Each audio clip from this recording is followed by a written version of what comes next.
The human eye and colorful world. बात ना करो, देखो चैप्टर का नाम लिख गया, human I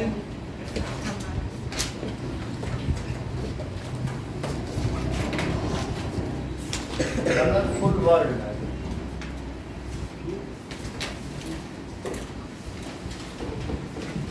okay,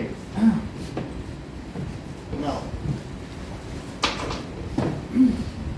so we all perceive this world with our beautiful eye, which is bestowed us by the master of evolution, जो कि हमको विकास के अधिष्ठाता के द्वारा वरदानित है. ऐसी सुंदर आंखों से हम ये सुंदर संसार देख पाते हैं. सो हाउ इट वर्क्स, ये जो हमारी आई है ये एक ऑप्टिकल इंस्ट्रूमेंट है. It is beautiful optical instrument. जैसे टेलीस्कोप, माइक्रोस्कोप होता है, उसमें लेंसेज होते हैं, वो मैन मेड ऑप्टिकल इंस्ट्रूमेंट है. लेकिन जो आई है, सो आई इज, ये कैसा है बताइए, an optical instrument which helps us to perceive this colourful world. ठीक है, तो ह्यूमन आई क्या है? Human eye is an optical instrument bestowed, बात ना करें, bestowed to us by God. ठीक है, by which we can perceive this beautiful colorful world. By this we can perceive this colorful world. इतनी बात होगी. अब जरा देखिए कि how human I works. So human आई कैसे काम करती है, let us read.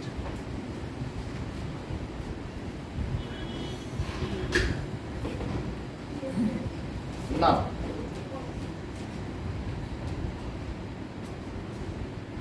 It is spherical in shape. ये स्फेरिकल होता है, और ये जो हमारे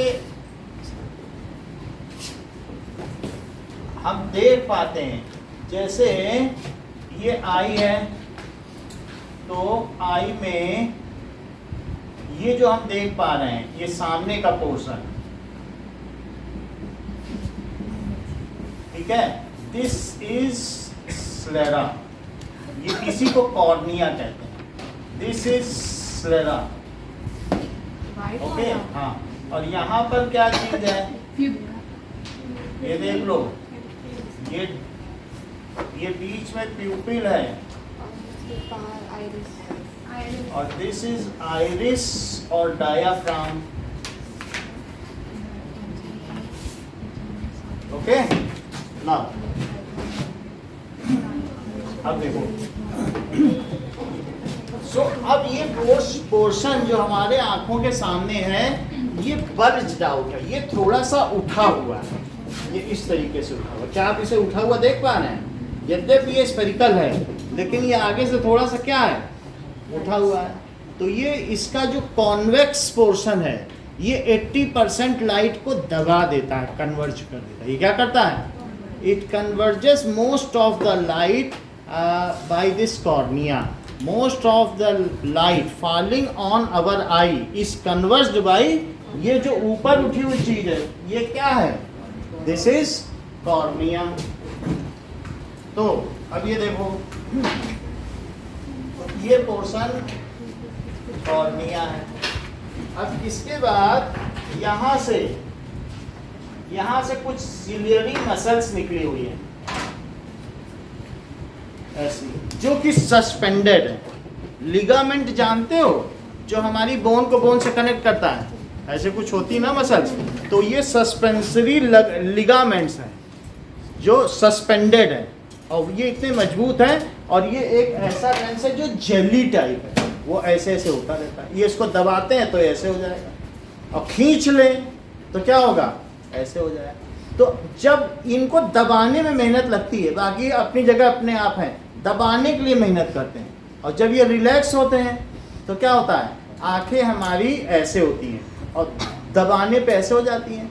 तो अब जरा तुम ये देखो कि ये दूर से लाइट आ रही है,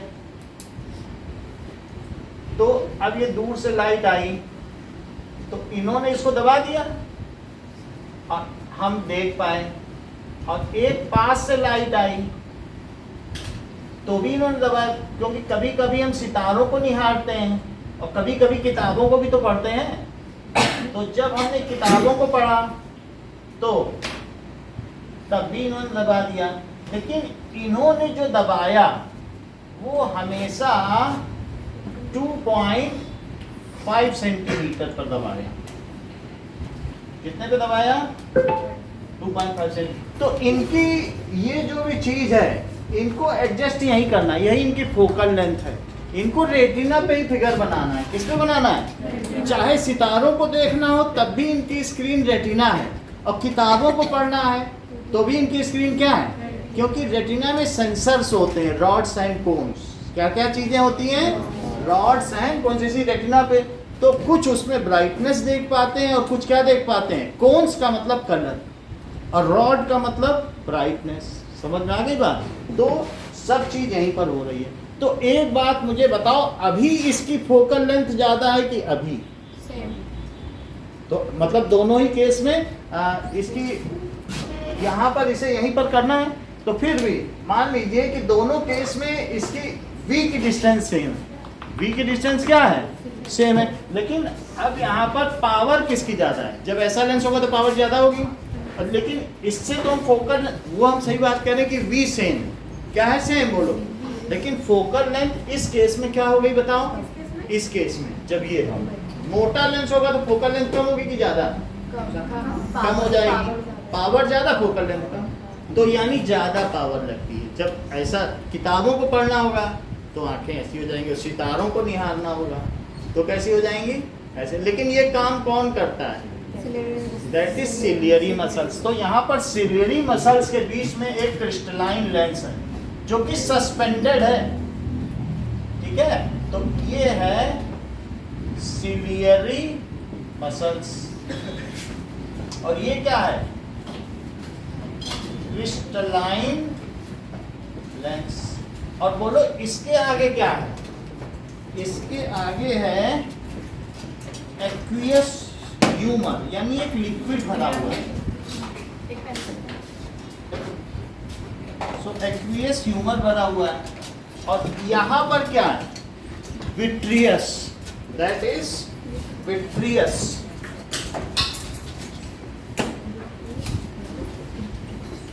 ह्यूमर देख लो, एक्वियस का भी वही मतलब है और विट्रियस, दोनों ही लिक्विड हैं।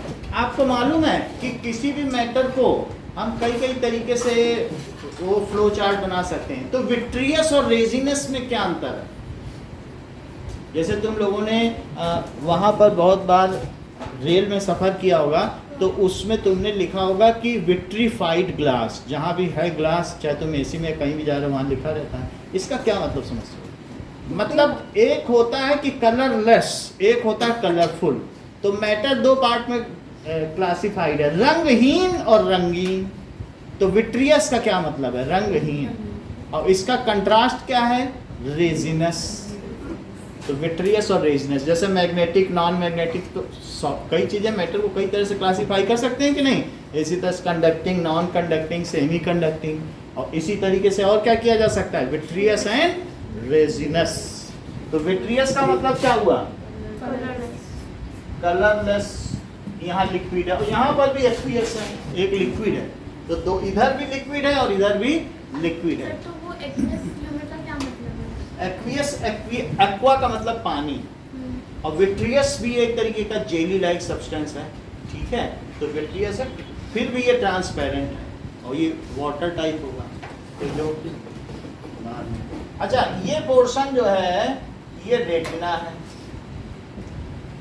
रेटिना एक्ट्स एज स्क्रीन, और यहाँ से बहुत सारी ऑप्टिक नर्व्स जा रहे हैं। यहाँ से क्या जाएंगे?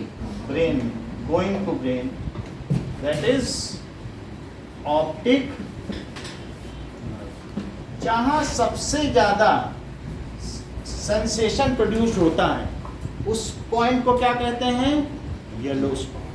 क्या कहते हैं? यानी सबसे ज्यादा रॉड एंड कोन, अगर लाइट आई और ठीक रेटिना में यहाँ पीछे बना फिगर, तो उसे क्या कहेंगे? ये रेटिना यही तो है इसके पीछे, अभी दिखा देंगे खोल के। तो यहाँ पर जो सबसे ठीक पीछे है वो पोर्शन क्या है? Yellow spot. वहाँ सबसे ज्यादा रॉड एंड कोन्स है, तो सबसे ज्यादा वहाँ पर अगर आपको ये, वरना आंखों को क्या है, ये जो लेंस है ना आपका, ये है, ये आप ऐसे ऐसे भी कर सकते हो। सिलेरी मसल से कुछ लोग ऐसे ऐसे करते हैं, तो इधर उधर करते हैं और फिर आंख ऐसी जगह ले जाते हैं कि कुछ न दिखाई दे। आंखें दिखेंगी लेकिन वो अपनी आंखों से ब्लाइंड स्पॉट पे ले जाएंगे। अच्छा, ब्लाइंड स्पॉट पे तो कुछ नहीं दिखेगा, जैसे ऐसे ऐसे चढ़ाएंगे और फिर वो दिखेगा ही नहीं। तो ये येलो स्पॉट है where most of the rods and cones are present. वैसे तो पूरा रेटिना ही इसका काम कर रहा है स्क्रीन का।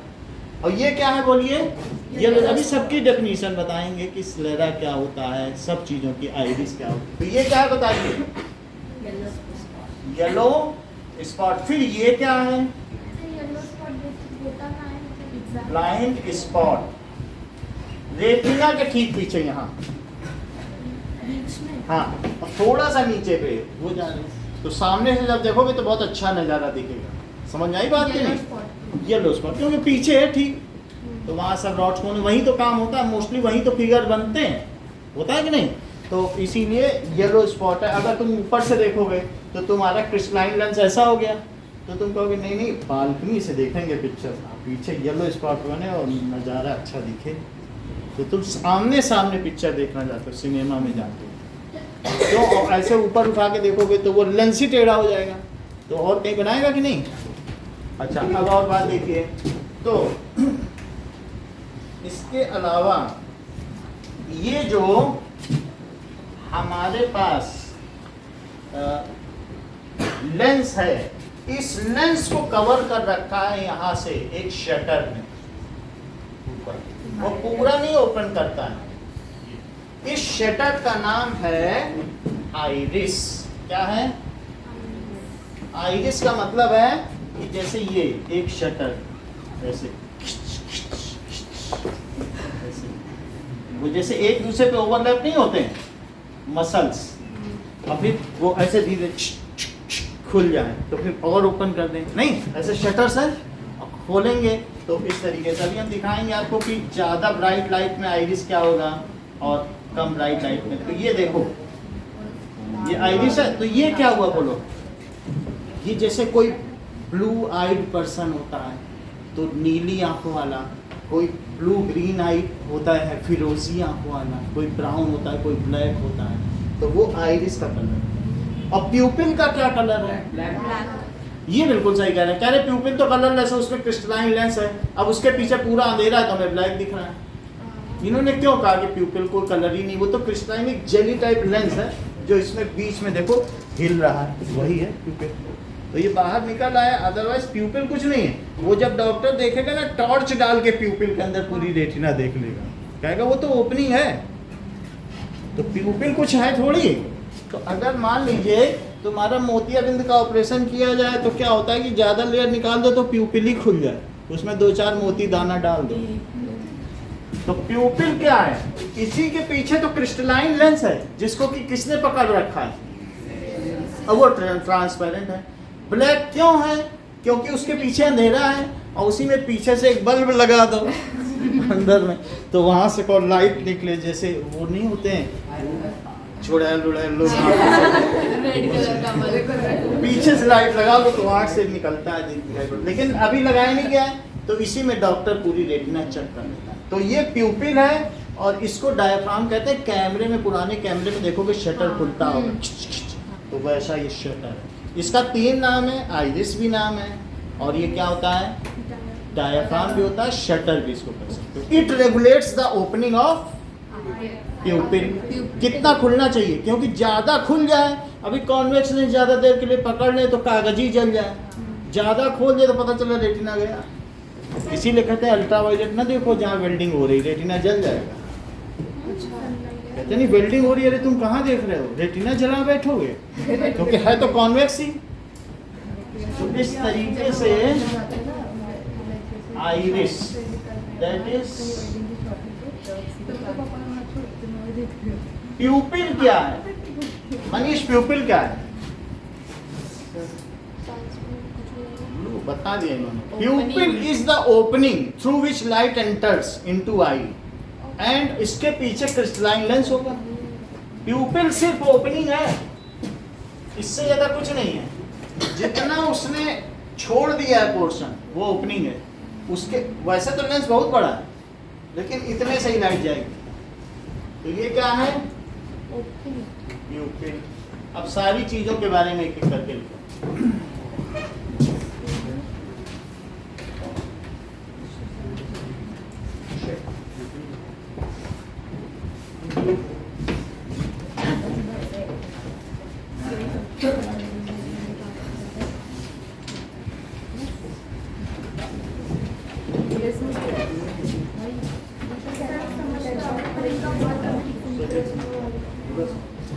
अभी उतना समझाया ही नहीं आपको, समझ में आया। तो बताइए आप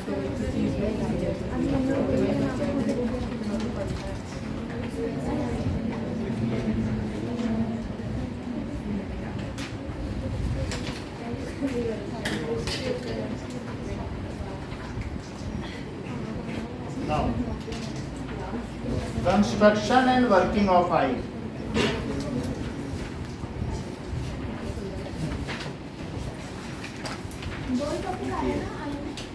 प्रिज्म तक आया।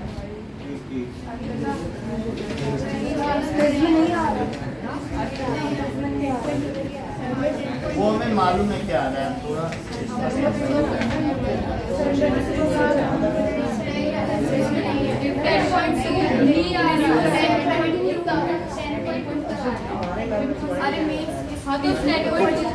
ठीक है, कैमरा तो बंद कर दो, बात करनी है तो इतना तो कर सकती हो।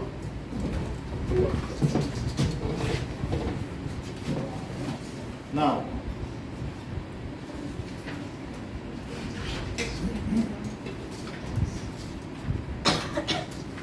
The human eye is the most valuable and sensitive sense organ, and it is a natural optical instrument. The eye is nearly spherical in shape with a slight bulge in the front part, and it enables us to see the beautiful, colorful world around us. Let us discuss about the important parts of the eye and their functions. Cornea. चलो, वो क्या होता है ना, जब उसकी आवाज आती है तो उसमें YouTube का ऑब्जेक्शन आ जाता है कि ये कहीं का है, तो कॉपीराइट। तो आप लोग बता दिया करो, आप बताती नहीं हो।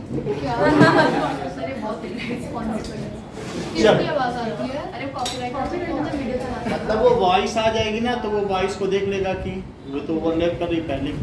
हो सकता है वो कॉपीराइट वाला, कई वीडियो को परमिट भी करता है। आगे देखिए, नेक्स्ट क्या है कॉर्निया के बाद? आइरिस। तो आइरिस क्या है? It is shutter. किसके ऊपर शटर? या डायाफ्राम। जब एक कपलिंग के ऊपर दूसरी चीजें लगाते हैं तो एक रबर का डायाफ्राम लगाते हैं, ठीक है कि नहीं? तो डायाफ्राम किसी चीज को कवर करने के लिए होता है। समझ में आ गई बात? तो इट इज शटर और diaphragm that regulates the amount of light passing into I. कितनी प्रकाश आंखों में पास करे, उसको कौन रेगुलेट कर रहा है? विच रेगुलेट्स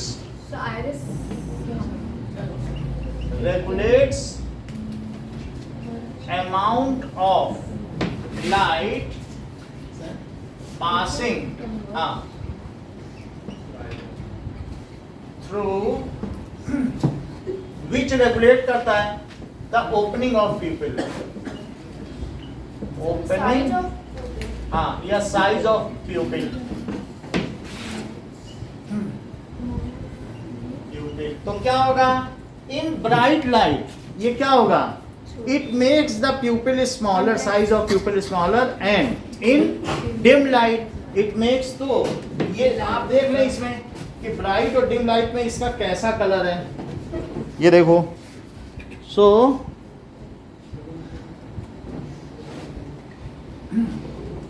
देखिए,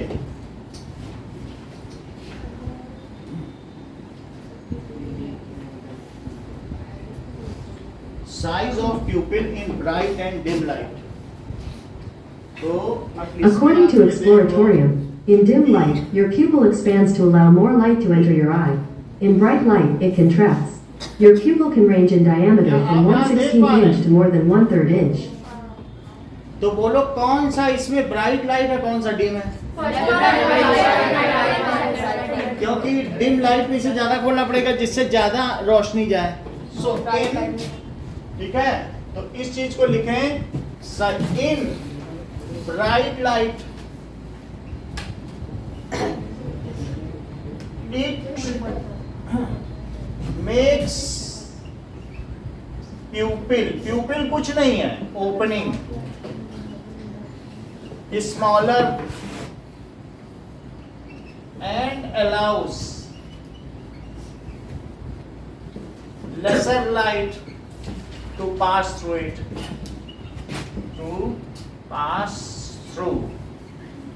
जब तुम सिनेमा हॉल में जाते हो तो सबसे पहले क्या अंधेरा दिखता है, लेकिन धीरे धीरे उजाला दिखता है. तो इसको खुलने में और बंद होने में करीब करीब 1 मिनट का समय लगता है. ये तुरंत नहीं कर पाता है, ये नहीं कि खच खच मशीन की तरह नहीं है, धीरे धीरे धीरे धीरे मसल्स हैं. तो शुरू में अंधेरा दिखेगा लेकिन 1 मिनट बाद सब लोग नजर आने लगते हैं. तो ऐसा क्यों होता है? It takes a time lag. तो तभी लाइट रोशनी वाले कमरे से मान लो अंधेरे से कहते हैं कि अंधेरे से बाहर निकलो तो आँख थोड़ी देर बंद रखो, क्योंकि नहीं तो रेटिना जल गया एक बार तो जल ही जाएगा, है ना. तो आँख धीरे धीरे खोलनी चाहिए. अचानक रोशनी होती है तो आंखों में दर्द होने लगता है कि नहीं, क्योंकि रोशनी. तो इसलिए क्या होता है? सो लेसर लाइट. और दूसरा क्या होता है? एंड इन डिम लाइट, देखो वो डिम लाइट वाला है. डिम लाइट क्या होगा बोलो? It opens wider the pupil. अगला देखिए, इसके अलावा प्यूपिल क्या होता है? Diaphragm is of many colour, it is due to gene. जैसे कि नीली आंखों वाले जर्मनों ने 19 करोड़ यहूदियों को मार डाला था, सिर्फ ये आइरिस की वजह से दुनिया में इतनी हत्याएं हुई. हाँ, सो आइरिस इज ऑफ हिटलर को दिक्कत नहीं आती, सब उसके जैसा ही दिखना चाहिए. कलर्स ब्लैक, ठीक है, ब्राउन भी हो सकता है, कंजी आंखों वाला. कंजा कहते हैं कि नहीं, कंजी आंखों वाला, that is blue.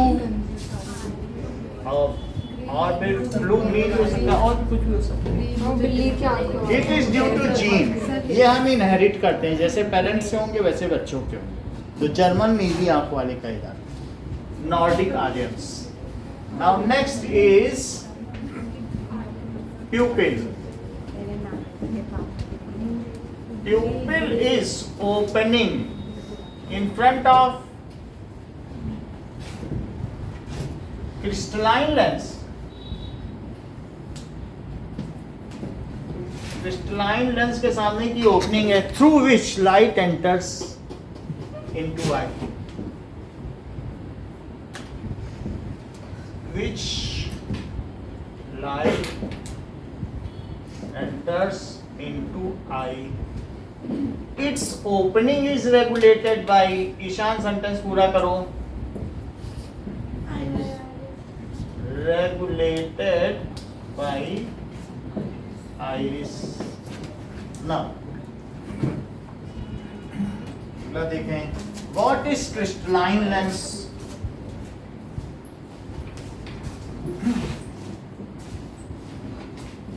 Crystalline lens.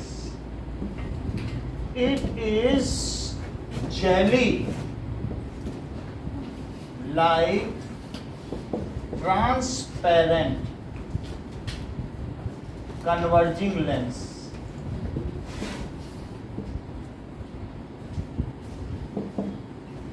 Whose power can be varied, तो इसकी पावर वेरी की जा सकती है किसके द्वारा? बाई सिलियरी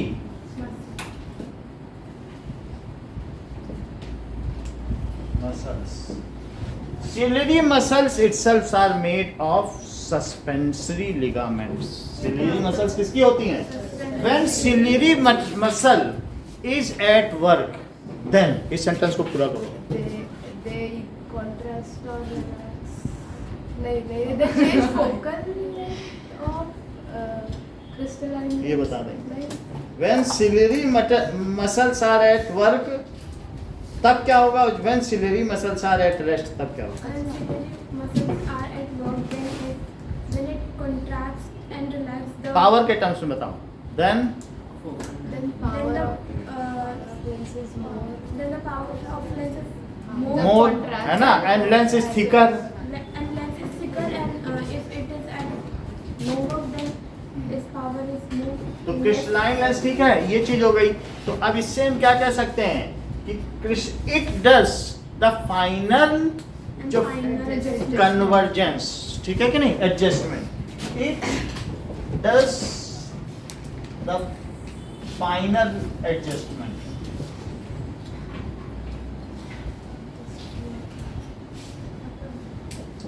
मतलब बहुत थोड़ा बहुत जो एडजस्टमेंट है वही ये करेगा, so that image is found at.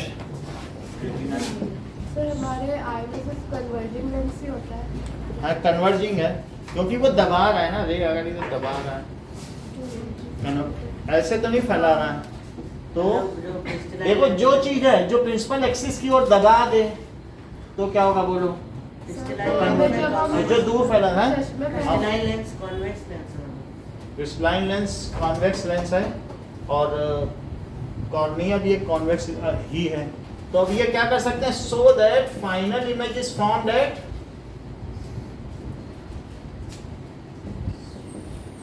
Form at retina. अब देखो ये तो बात हो गई क्रिस्टलाइन लेंस की. अब सिलियरी मसल्स क्या हैं?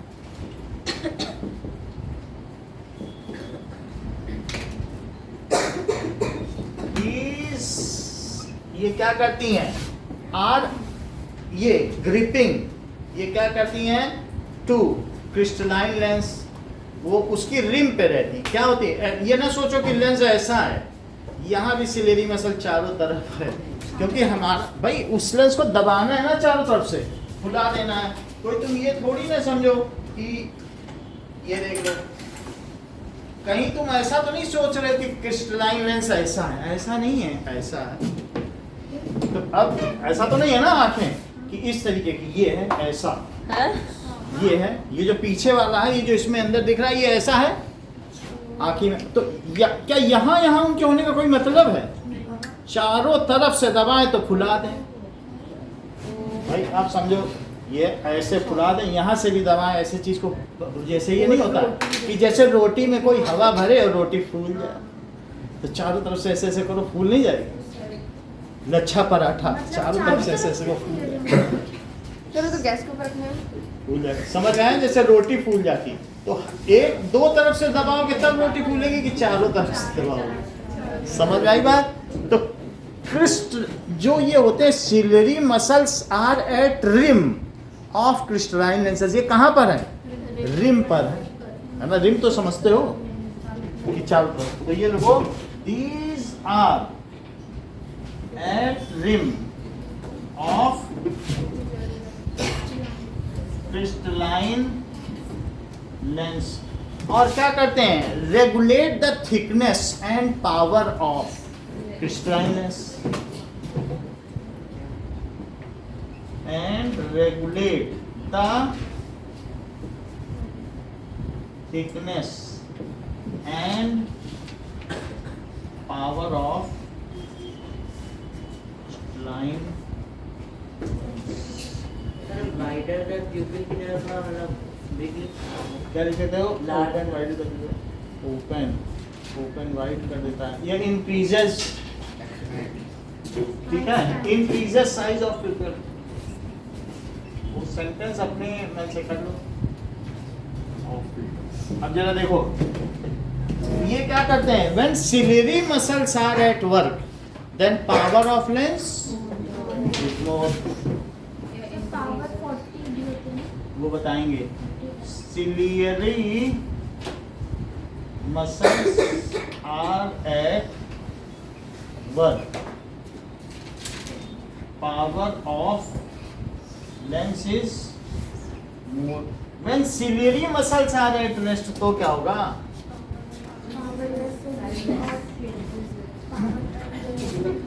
तो सिलियरी मसल्स अगर रेस्ट पर हो जाएंगी,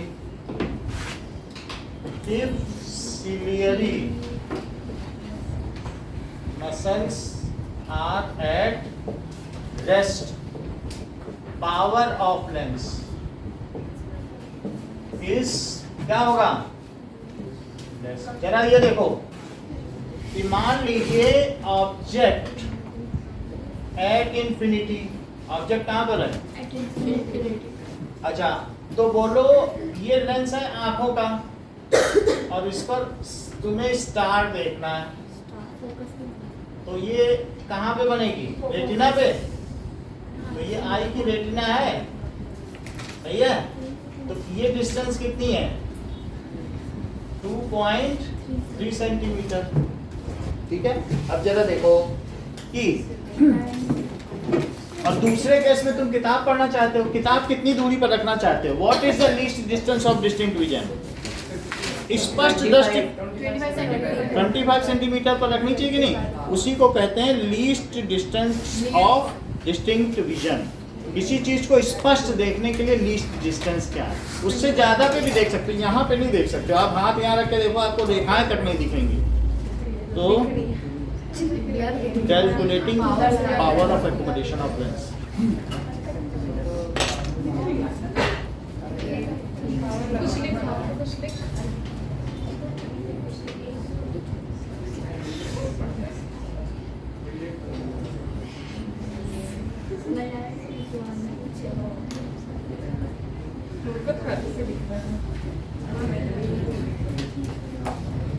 तो क्वेश्चन उल्टा होना चाहिए, कितने दूर तक देख सकता है।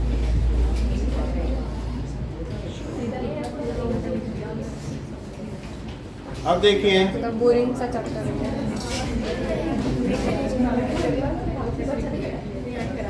यहाँ तक बात हो गई। तो और यहाँ पर ऑब्जेक्ट क्या होगा, ऑब्जेक्ट एट 25 सेंटीमीटर, ये रेंज है। रेंज ऑफ आई कितनी है, we can see any object clearly and distinctly. अब जैसे मैं यहाँ पर 2 पॉइंट यहाँ पर बना दूं, तो तुम 2 पॉइंट को यहाँ देख पाओगी कि मान लो ये 2 पॉइंट बना दिए, ये तुम 2 लाइन को देख पा रही हो। अब थोड़ा मुश्किल है, अब एक दिख रही होगी, अब डिस्टिंक्ट नहीं दिख रही। दूर रखने पे एक दिखेगी, लेकिन जब पास में तो 2 दिख जाएगी। तो इस तरीके से हम अगर कभी कभी क्या होता है कि 2 चीजों को अलग अलग देख पाए तो उसको कहते हैं क्लियरली एंड डिस्टिंक्टली। कैसा देख पाए, अलग अलग। सो उस चीज को क्या कहेंगे कि we can see clearly and distinctly the object line between 25 centimeter to infinity, and this is called that is, ये भी बात सही, far point and near point या range of eye, ओके। तो अब ये देखो ऑब्जेक्ट 25 सेंटीमीटर है, तो क्या ये नियर पॉइंट है, और इन्फिनिटी पर है तो क्या लिखो। तो ये नियर पॉइंट किसके लिए है, फॉर हेल्दी आई, और वो क्या है, फार पॉइंट किसके लिए, और हेल्दी आई। तो दूसरा आपने क्या बताया, मतलब हमारे आंखों की रेंज ऑफ विजन क्या है बताओ, ठीक है। अब जरा एक बात देखो कि ऐसी स्थिति में यहां पर मैं यू क्या लूं, -इन्फिनिटी, और अब यहां पर v क्या है, v को 2.5 ले लेते हैं, अभी कैलकुलेशन के लिए ज्यादा डेसिमल पे नहीं जाते हैं। 2.5 सेंटीमीटर है, और वो प्लस में है कि माइनस में, बोलो प्लस। अच्छा, लेंस का फार्मूला क्या है?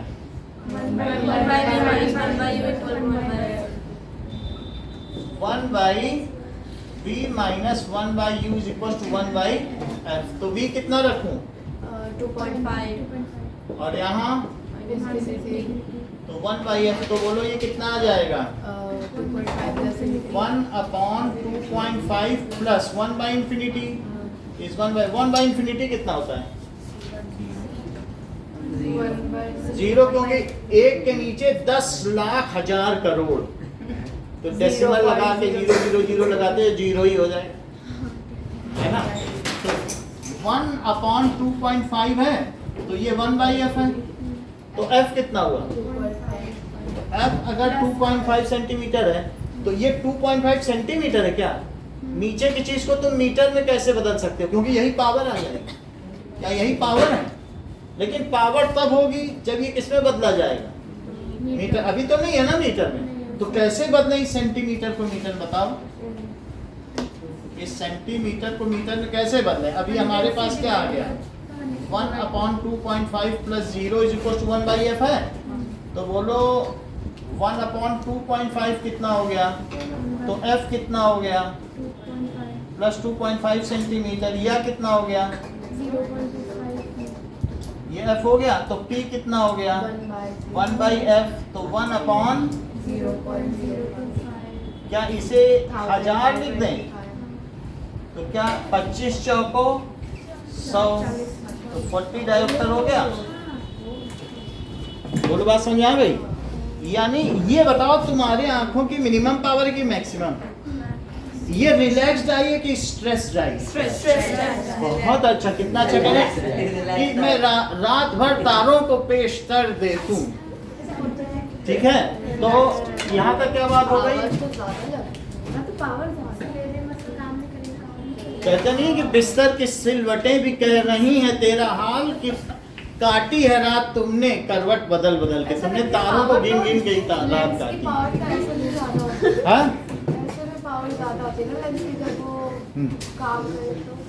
अब यहाँ जरा देखो कि इस चीज को क्या बताया कि अगर ये बढ़ गई तो पावर ज्यादा हो गई, तो ये आंखें ऐसी हैं अभी, तो इन्हें थोड़ा मोड़ना, इतना ही तो मोड़ना था, तो इतना मोड़ने में कौन सा है? और ऐसे जाने को ऐसा मोड़ दो, तो वो बड़ी बात है। अब अगली बात देखो कि दूसरी चीज क्या है। देखो मैंने मोटा लेंस बनाया सर, वो 1 by infinity की जगह 0 कैसे आ गया? ये हम देखें, मान लो मैं इन्फिनिटी ना लिखूं और ऐसे बहुत सारे जीरो लगा दूं जितना मेरा मन करे, जब तक हाथ ना थक जाए, और फिर 0.0000 लिखता जाऊं जब तक हाथ ना थक जाए, फिर बाद में 1 लिख दूं, तो क्या यही जीरो नहीं है? हैं? और नहीं तो तुम ऐसा भी कर सकती हो कि 1 upon 10 to the power 5000 लिख दो, और फिर अब वैसे कोई 1 upon 10 to the power 4 लिख दे, तो ही कितना होता है? 0.0001, तो 5000 जीरो लगा के 1 लगा दे, और ज्यादा लिख लेना इन्फिनिटी को, क्योंकि ये लाखों हैं और एक में लाखों से डिवाइड करो तो कुछ बचेगा? 0.0000। अच्छा, अब ये देखो, ये हमने किताब यहाँ रख दी और किताब से ये आए और फिर इस पे डॉट्स एंड कॉन्स पे गिरा, तो ये कितना है बताइए? u, और ये कितना है? तो बताइए u कितना हुआ? और v 2.5 सेंटीमीटर। कुछ लोग इसको यही मीटर में बदल देते हैं और फिर बाद में कर लेते हैं पावर, नहीं तो हम तो ऐसे कर। अब यहाँ देखो, बाय यूजिंग लेंस फार्मूला, तो बताइए -25, v कितना है? माइनस या प्लस 2.5, और u कितना है? यहाँ तक सही है? क्योंकि यहाँ से उठाया, ये बुक रखी है, बुक तो 25 पे है और आँख के पीछे ही बनना है, तो वो तो 2.5 ही है ना। बोल, बात समझ आई? सर, अगर इधर पावर ज्यादा है तो इसका सिर्फ 4 डायोप्टर क्यों आएगा? लाइक इसका 40 डायोप्टर। ये बिल्कुल सही कह रहे, इसका 44 डायोप्टर आ जाएगा। क्यों इन्होंने ऐसा कहा? भाई ये लोग जानते हैं चीजों को, ऐसे नहीं है। यह वीडियो देखा होगा, ये लोग ऐसे कैसे इतना बोल रहे हैं? हमको तो लगता है पढ़ाना ही व्यर्थ हो। अब जरा देखो, या फिर यहाँ से इन्होंने कैलकुलेट कर लिया, कहीं नहीं जाना। अब यहाँ लिखो 25, तो ईशान यहाँ क्या है बोलो। ये बिल्कुल सही कह रहे हैं, 10 आ जाए। डिवाइड कर लिया होगा ना, 2.5 से 25 में डिवाइड किया होगा तो 10 आया। अब बोलो 25 से किया तो क्या यहाँ +1 लिख दें क्योंकि 2 माइनस है। और अब कितना हो गया 11/25 हो गया 1/f। तो बोलो f कितना हुआ, इतनी बात हो गई। अब हम इसको किसमें बदल रहे तो ये तो सेंटीमीटर में ना, तो f इज इक्वल्स टू 20। ये सेंटीमीटर मीटर में कैसे बदले, तो 25/11 इंटू 1/100 कर दें क्या, तो इससे क्या होगा, तो f is equals to 1/44 metre. तो 1/f क्या होगा, 1 डायोप्टर हो गया। अब मीटर इनवर्स हो गया ना, अब क्या यही p है, तो क्या यही डायोप्टर हो गया प्लस 44। देखो f कितना हुआ, 25/11 में मैंने 1/100 कर दिया भाई, ना समझो तो ऐसे देखो, अभी 25/11 है, तो 25/11 क्या सेंटीमीटर है। अच्छा ये सेंटीमीटर है, इतनी बात सही है। तुम ये बताओ, अगर तुमसे कोई कहे नीचे भी सेंटीमीटर लिखो और ऊपर भी सेंटीमीटर लिखो, क्या ये दोनों सेम है, सेम से तो 1/1 ही तो हुआ, मल्टीप्लाई कर सकते हैं। सेंटीमीटर से सेंटीमीटर कटा, 25 से 4 कटा, तो बोलो 1/44 मीटर नहीं आ गया, यूनिट फैक्टर मेथड है। अब इस चीज को पलट दो 1/f, तो ये मीटर इनवर्स आ गया या डायोप्टर। समझ आई बात कि नहीं, चलो ना समझो, यहां तक समझ में आ गई अंशिका। तो f/1 ये है, ये तो मीटर में है ना, तो बोलो 1/f क्या हुआ, +44d, क्योंकि उसी को पलट दो, यही पावर हुई। तो इस तरीके से आप क्या कर सकते हैं कि the power of accommodation of eye is from 40 dioptre to 44 dioptre and the adjustment of crystalline lens is only up to 4 dioptre. क्योंकि जो फिक्स्ड 40 डायोप्टर है वो तो जब क्रिस्टलाइन लेंस एट रेस्ट थे तब भी हो रही थी, लेकिन फिर भी इसका कुछ होगा योगदान, ऐसा नहीं है कि रेस्ट पर भी तो वो कोई ये थोड़ी कि फ्लैट बना देंगे। क्रिस्टलाइन लेंस तो क्रिस्टलाइन लेंस रहेगा, तो तब भी 38 डायोप्टर ही करता ही होगा, 2 डायोप्टर वो कर लेता होगा। और फिर रेंज कितना है, मतलब अदला बदली कितने की, 4 डायोप्टर। समझ में आई। तो बोलो power of accommodation of eye lens. कुछ लोग कहते हैं power is equal to 1/f, जैसे कि वो वर्क एंड एनर्जी पढ़ रहे हैं, कल हम काफ़ी चेक कर रहे थे, तो उनमें पावर इज इक्वल टू, जैसे वो वर्क अपॉन टाइम नहीं होता है, पावर नहीं लिखा जाता, पावर ऑफ लेंस लिखा जाता है, क्योंकि वो फिजिकल क्वांटिटी अलग है पावर, पावर ऑफ लेंस। बोलो बात समझ में आ गई। तो क्या लिखें बताओ, कुछ और चीजें लिखें। तो हम लोगों ने अभी क्या देखा, सिलियरी मसल्स। सिलियरी मसल्स पे तो बात हो रही है कि वो क्या कर सकती हैं।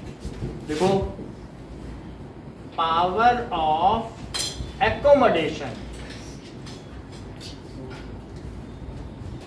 ऑफ आई क्या है, इस +40 डायोप्टर टू, लेकिन ये चीज वहां लिखना देना, सर काट देते हैं। अब क्या लिखना है वो बता दें। So the range of distance which can be seen clearly and distinctly is called power of accommodation. बिल्कुल लेमैन लैंग्वेज लिखना है, पता नहीं चलना चाहिए कि ये सब जानते हो द रेंज, क्योंकि बुक में भी यही लिखा है।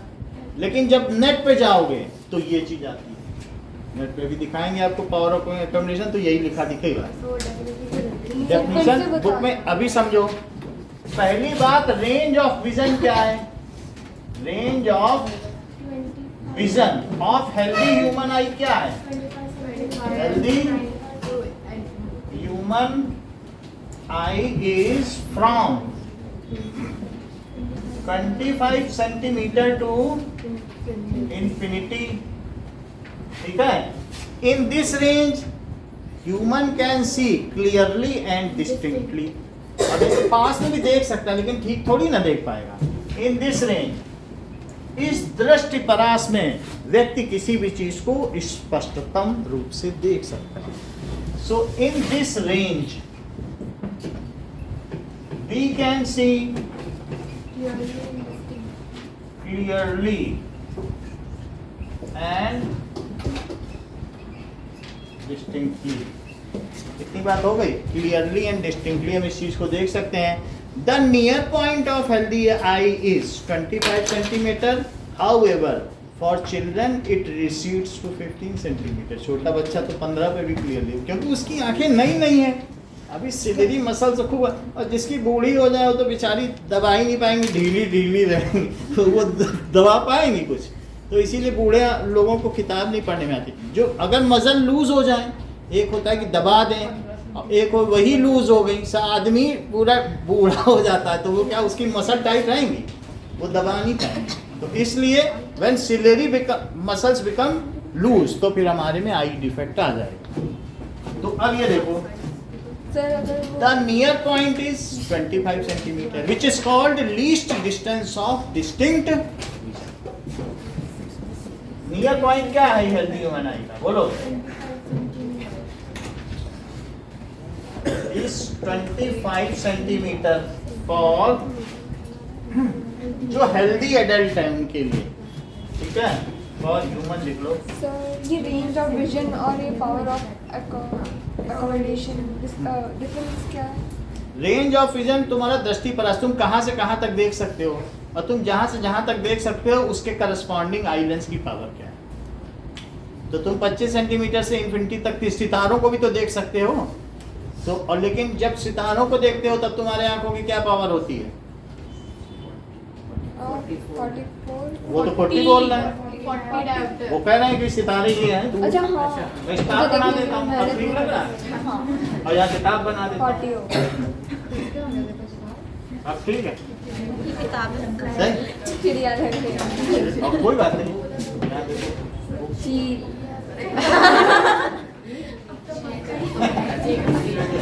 so this is least distance of distinct vision। ये क्या है?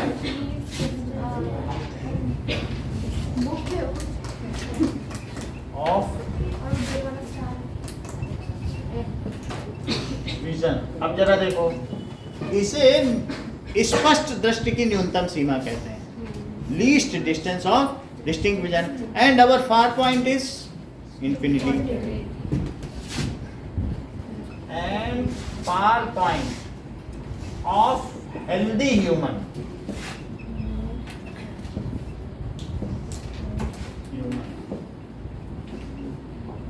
Is infinity. हाँ दिव्यांगी, मुझे बताओ कि एक जो चाइल्ड है 5 इयर्स का या 7 इयर्स का, उसका नियर पॉइंट कितना होता है? कम ही होता होगा, 15 तक होता है। चलिए इतनी बात हो गई। अब हम लोग आगे आते हैं, ये तो सिलियरी मसल से ऊपर हो गया, किसी एकोमोडेशन लिख लो। तो पावर ऑफ एकोमोडेशन की जो बुक की डेफिनेशन है, सर इसका एग्जैक्ट मतलब क्या होता है? सिंपल वर्ड्स में कितना हमारी आंखें कितने से कितनी चीज को एकोमोडेट कर सकती हैं। एकोमोडेट, हमारी आंखों में कहाँ से कहाँ तक चीजें एकोमोडेट हो सकती हैं। तो कोई भी चीज तुम अपने घर में या अपने झोले में एकोमोडेट करती हो, तो अपनी तुम्हारी आंखें कहाँ से कहाँ तक एकोमोडेट कर सकती हैं। तो कह दो 25 सेंटीमीटर से इन्फिनिटी तक हम एकोमोडेट कर सकते हैं। उसकी कैपेसिटी हाँ, कितनी दूरी तक वो रख सकती है अपनी आंखों में। तो ये जरा देखो, तो क्या लिखा है, the ability of eye lens to adjust इस focal length is called accommodation. तो ये लाइन है पावर ऑफ एकोमोडेशन पढ़ो। तो ठीक है, फिर भी हम आपको अच्छी डेफिनेशन बताएंगे जिससे आपका नंबर ना कटे। सर ये कट हुआ है, डिलीटेड पोर्शन। डिलीटेड कुछ नहीं, 11.2 है। तो अब ऐसे डिलीट करके पढ़ोगे ना तो कुछ भी तुम्हारे पल्ले नहीं पड़ेगा। आप ये समझो एक कंटिन्यूटी में जो चीज़ है वही है। अब आगे तो सब 11th 12th के पढ़ ही रहे हैं बच्चे। तो ये देखो एकोमोडेशन लिखो, the I can focus sir the distant. लिखो एकोमोडेशन की पहले definition. Accommodation, I can focus distant as well as nearby object, ठीक है, as well as nearby object by changing its focal length, by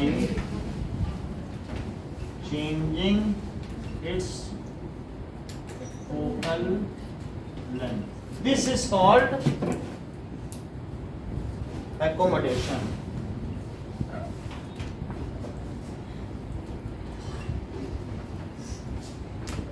अब देखो, ये तो बात हो गई accommodation की।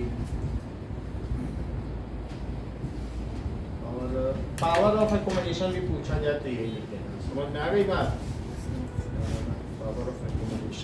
बाकी हम आपको इसमें दिखाते हैं, अगर कुछ डेफिनेशन है तो उसको अपने हिसाब से लिख सकते हैं। क्योंकि हमने जो प्रिंट आउट भी भेजे तो टीचर नंबर नहीं दे रहे हैं, तो वो कह रहे नहीं हम जो मानते हैं वही देंगे।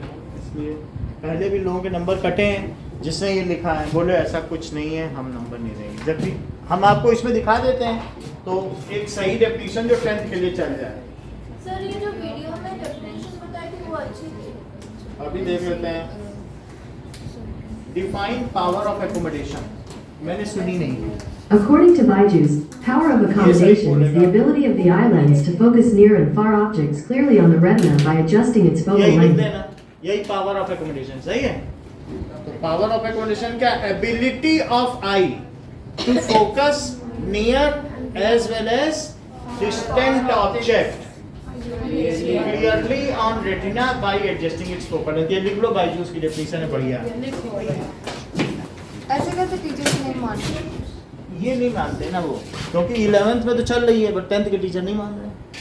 11th में वो लिखनी पड़ रही है एनसीईआरटी के ही बच्चों को। ये थोड़ी है कि यहीं पर खत्म हो जाएगा, ये तो क्लासेस आगे भी चलती है ना, बीएससी में भी चल रहा है। तो जो टीचर जैसा होगा, अब बदल गया होगा आपके यहाँ तो मान जाएगा। चलो आगे की बात करें। इधर का नोट कर लिया? Okay okay. So what is power of accommodation, इसको नोट करो। इधर का हो गया ना, अब रेटिना देखते हैं।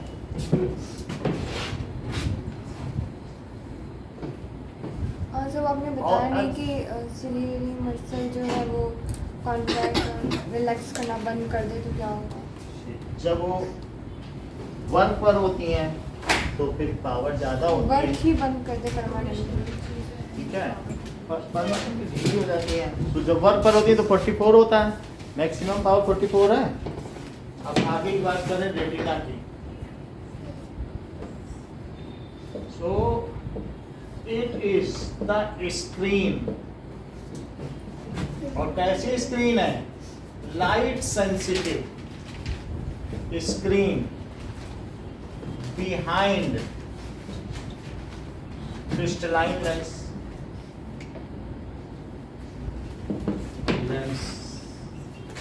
So it has millions of rods and cones. इनमें rods and cones हैं. Rods are ये light sensitive या brightness sensitive.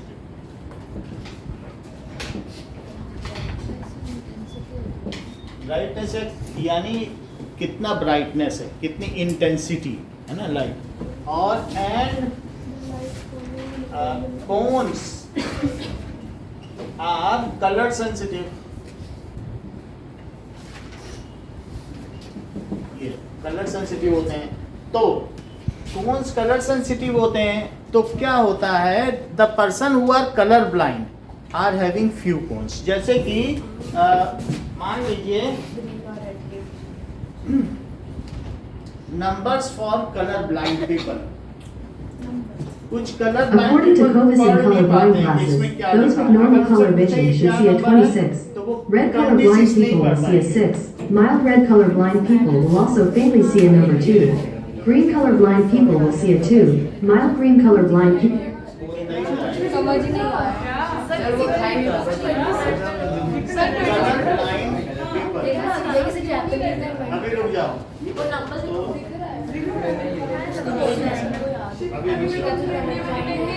जैसे कोई बात नहीं।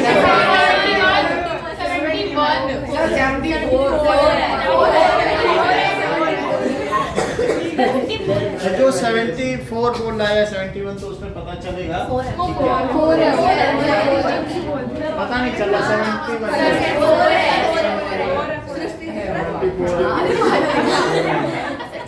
बस यही चीज है। कलर ब्लाइंड का मतलब समझ गए?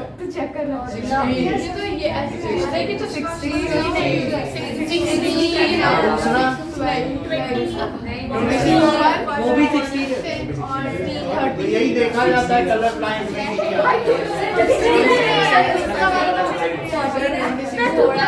चलो तब मुझे कुछ समझ ही नहीं आया। अन्ना समझा नहीं। अभी हम लोग एक थोड़ा सा टाइम पास करें, अभी थोड़ी देर बाद सब्जेक्ट शुरू होगा। ये जस्ट एक मनोरंजन मात्र, मतलब ये सब सिलेबस का नहीं है, हम आगे देखेंगे। थोड़ा बहुत हो सकता है। अब रेटिना समझ में आ गया? तो रेटिना क्या करता है, on this rods and cones पाए जाते हैं। So if for a colour blind person there are less number of cones, ठीक है कि नहीं? फॉर पावर ऑफ एकोमोडेशन की डेफिनेशन लगा दो। ठीक है, for colour blind people there are less number of cones. चलो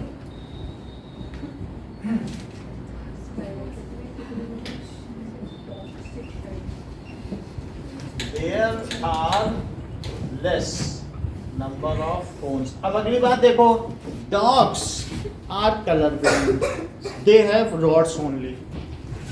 मतलब सब ब्लैक एंड व्हाइट दिखता है। Dogs have rods only. So they see black and white. Black and white होता है। समझ में आई बात कि नहीं? और इसी तरीके से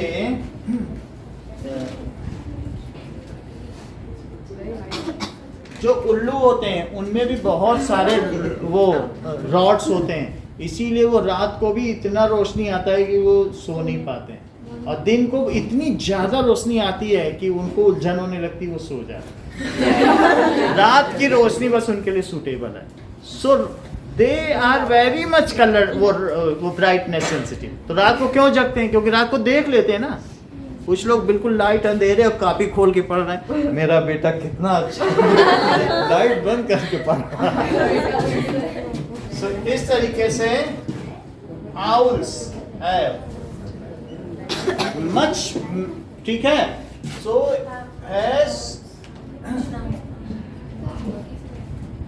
much rods, so can see in night also.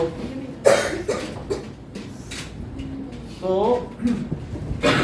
जो वैसे रात को देख पाते हैं उनको नॉकटर्नल कहते हैं ना, कि रात में देखते हैं, नॉकटर्नल। जब रात और दिन एक हो जाए 23 सितंबर, उसको इक्विनॉक्स कहते हैं। 23 सितंबर को दिन और रात एक हो जाते हैं कि नहीं, तो इक्विनॉक्स बोला जाता है। हम क्या इक्विनॉक्स? जैसे भाई अच्छा, 23 सितंबर को जो सनलाइट होती है ना, वो ठीक इक्वेटर पर पड़ती है। समझ में आ गई बात कि नहीं? और जो रात को चलते हैं तो उसको क्या कहते हैं कि हाँ,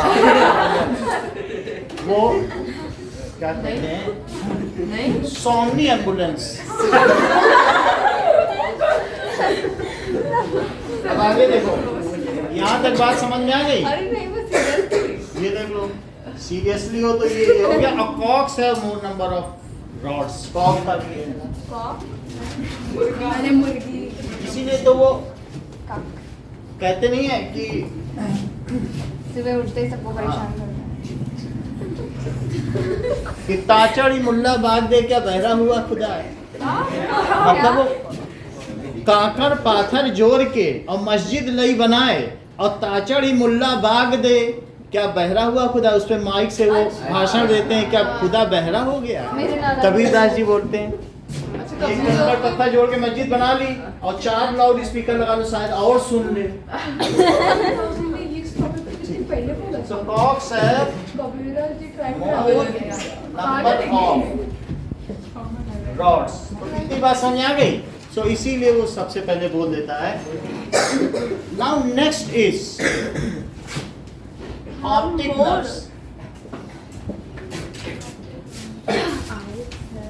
ऑप्टिक नर्व्स क्या होती हैं कि these are rods, the information या light energy received by rods and cones is converted into electrical impulse and through optic nerves it goes to brain, the message is sent to brain। rods optic nerve and image सीधी भी cones ये क्या करते हैं? Image सीधी receive light energy. अच्छा, हमारी आंखें 50,000 तरीके के लाल रंग देख सकती हैं। रेड कलर में भी डिस्टिंक्शन है। अगर आपके साड़ी की दुकान में छोड़ दिया जाए 50,000 तरीके के कलर की लाल साड़ियाँ हो, नहीं ये लाल ठीक है, ये ज़्यादा अच्छा है। तो लाल में भी डिस्टिंक्शन है। ये हमारे आंखों की काबिलियत है कि हर प्रकार के 7 रंगों में से वो 50,000 रंग देख सकती और अगर हैं। एक तो लॉन्ग 50,000 का मतलब 3,50,000 कलर देख सकती हैं। और उनके पैटर्न पर कि कौन सी जो हमारी आंखों को सूट करती है, ये जो अलग जो भी कलर पेंट वाले हैं ना, वो कलर का वो बनाते हैं बुकलेट। तो ऑप्टिक नर्व्स क्या है? Rods and cone receive light energy which is converted into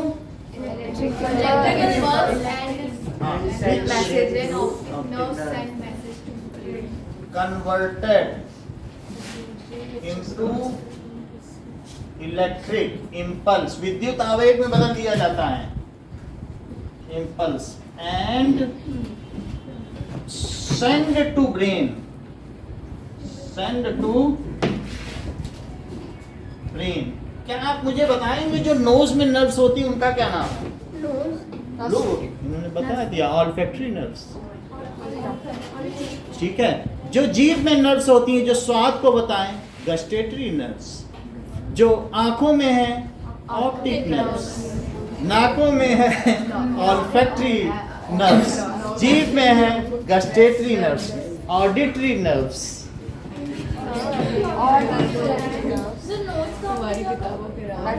ये देखो ऑल्फैक्टरी, वही है, उसी नाम पे ऑल्फैक्टरी इंडिकेटर्स जो नाक में महकते हैं उसी पे। अब जरा देखें, ऑल्फैक्टरी, गस्टेटरी, ऑडिटरी, ऑप्टिक। देख लो, ऑप्टिक, ऑडिटरी, गस्टेटरी, जीभ में हो, ऑल्फैक्टरी और फैक्ट्री। समझ में आ गई बात? सर ऑल्फैक्टरी अब ये देखो कि मुझे लगता है सेंड टू ब्रेन, वो क्या भेजती है? इन फॉर्म ऑफ, देखो it is send to brain via optic nerves. हो गया इसका बहरा ये ब्रेन में भेज दी जाती हैं। माइंड का जो वो सेक्शन है, माइंड इंटरप्रेट्स इट, उसको एनालाइज करता है। ब्रेन एनालाइज इट,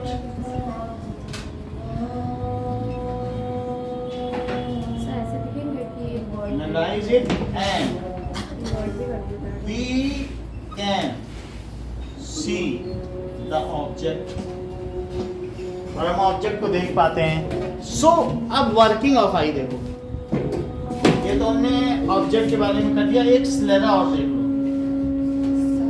स्लेरा क्या होता है? That is the white portion of our eye is called स्लेरा।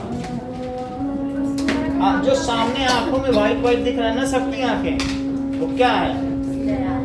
Sir cornea के ट्रांसपेरेंट होता है? यानी वही जो पूरी आंख है उसका जो हिस्सा दिख रहा है वो स्लेरा है। पूरी आंख ऐसी, अगर पूरी निकाल ली जाए तो ये यही है, लेकिन तुम पूरी देख पा रहे हो क्या?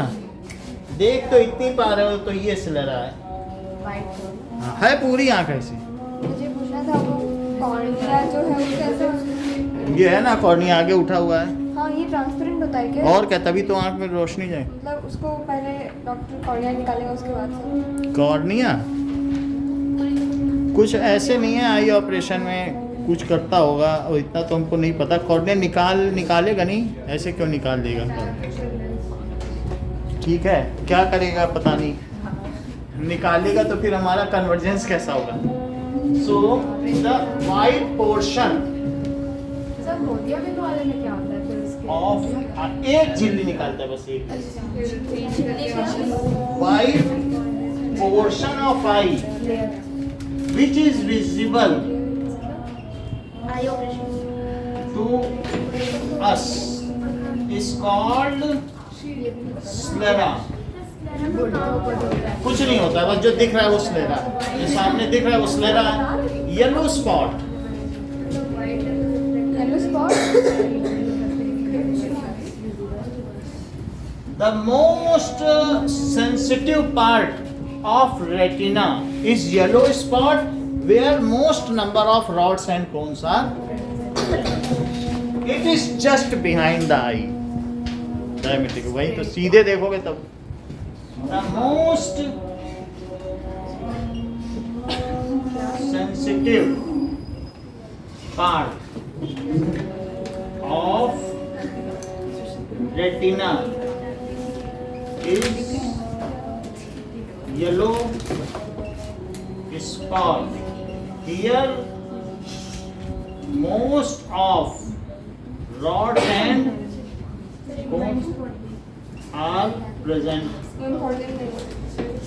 The point on retina at which the optic nerve comes out through eye is called blind spot. Optic nerve कहाँ? भाई वहां से ऑप्टिक नर्व सारी निकल गई, जैसे ये है ना, तो ये है, और यहाँ पर ये सारी नर्व निकल गई कि नहीं? ये बनमानस का मुंह है। मेरा ये कहने का मतलब है यहाँ से निकली है ना, शिनचैन डॉगी लग रहा ये है। Blind spot. अगर यहाँ पर जेलीफिश बना दो तो ठीक है। अब जरा देखो,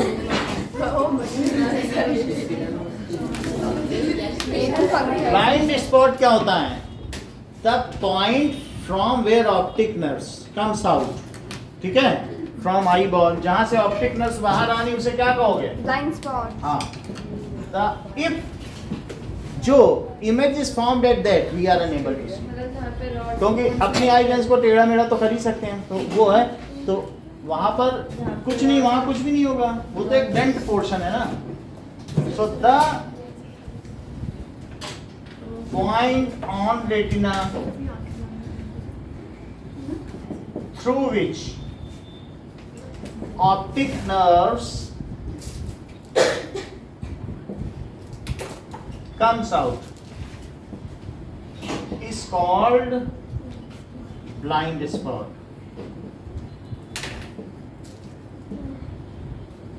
If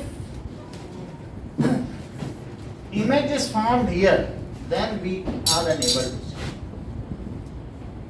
Image is focused here, या formed here. We are unable to see. ठीक है, इतना ही कल भी साइंस रहेगी। Okay sir.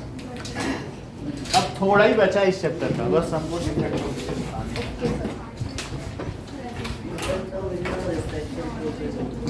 इन्फेक्शन हो भी आ रहा है। नहीं आ रहा है ना।